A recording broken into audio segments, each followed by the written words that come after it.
ಇದೇನ ನಾವು ಗಿಡ ಬೆಳೆದಿಲ್ಲ, ಇದು ನಿಖರವಾಗಿ ಬೆಳಿತೈತಿ. ಕನಿಷ್ಠ ಅಂದ್ರ ಅದರ ತಮ್ಗ್ ಗೊತ್ತಿಲ್ರಿ, ನೀರ್ ಹಾಸಿರ ಜಾಸ್ತಿ ಬರ್ತೈತಿ, ನೀರ್ ಹಾಸ್ಲಿಕ್ಕ ಕಡಿಮೆ ಬರ್ತೈತಿ. ಅದು ಇಳುವರಿ ಅಂತ ಕೂರಿ ತೂಕ ಅಂತ ಕೂರಿ. ಎರಡನೇದು ಏನ್ರಿ, ಇಷ್ಟು ವರ್ಷಕ್ಕೆ ಅಂತೇಳಿ ಇದನ್ನ ಕಟಾವ್ ಮಾಡಿಸ್ಬೋದು. 1 ವರ್ಷ 2 ವರ್ಷ ಹೆಚ್ಚು ಬಿಟ್ರು ನಿಮ್ಗೆ ಅವಶ್ಯಕತೆ ಬಿದ್ದಾಗ ಬ್ಯಾಂಕ್ನ ರೊಕ್ಕ ಇದ್ದಂಗಿದೆ ಕಟಾವ್ ಮಾಡಿ. ಇನ್ನೊಂದು ಏನಕ್ಕಂದ್ರೆ, ಈಗ ಇಷ್ಟೆಲ್ಲ ಗಿಡ ಅದಲ್ರಿ, ಫಸ್ಟ್ ವರ್ಷ ಮಳೆ ಆಗಿತ್ತು ಅಂತ ತಿಳ್ಕೊಂಡ್ರಿ. ಸಾಹೇಬ್ ಹೇಳ್ದಂಗ ಫಸ್ಟ್ ವರ್ಷ ನಾವು ಮಳೆ ಹಾಕುವಂತಂದ್ರ ಇದ್ರ ಡಬಲ್ ಹಾಕಿದ್ರಿ. 1 ವರ್ಷ ಇವೇನೇ ಅಂದ್ರೆ ಬರೀ 5 ಚೇರಿ ನೀರ್ ಮ್ಯಾಗ ಬೆಳೆಸ್ರಿ. 15 ಹಿಂಗ ಹಾಕಿ ಒಂದು ಟ್ಯಾಂಕರ್ ಐತೆ ಅಂದ್ರೆ ನಾವು ಏನ್ ಮಾಡಿದ್ರಿ, ಟ್ಯಾಂಕರ್ ಐತೆ ಅಂದ್ರೆ ಟ್ಯಾಂಕರ್ ನಾನು ಒಂದ್ಸಲ ಒಂದೊಂದ್ಸಲ ಡೇಟ್ ನಾ ಅದಕ್ಕೆ ಫಸ್ಟ್ ಬಂದ ತಕ್ಷಣ ಫೋಟೋ ಹೊಡಿತೇನ್ರಿ.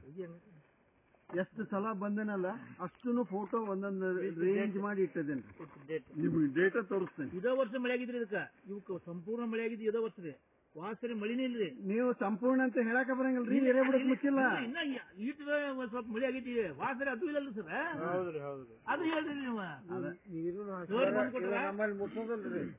ಈ ದಿನಕ್ಕೆ ನಮ್ಮಲ್ಲಿ ಈ ದಿನಕ್ಕಲ್ರಿ, ಮಳೆಗಾಲದಾಗ ಮುಚ್ಚಿಲ್ಲ.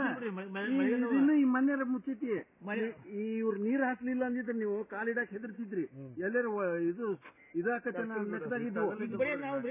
ಸರ್ ಬಂದ್ ಹೋದ್ಮ್ಯಾಗ ಏನ್ ಬೆಳೆದ ಗೊತ್ತೇನ್ರಿ, ಇನ್ಯಾಸಿನ ಮ್ಯಾಗ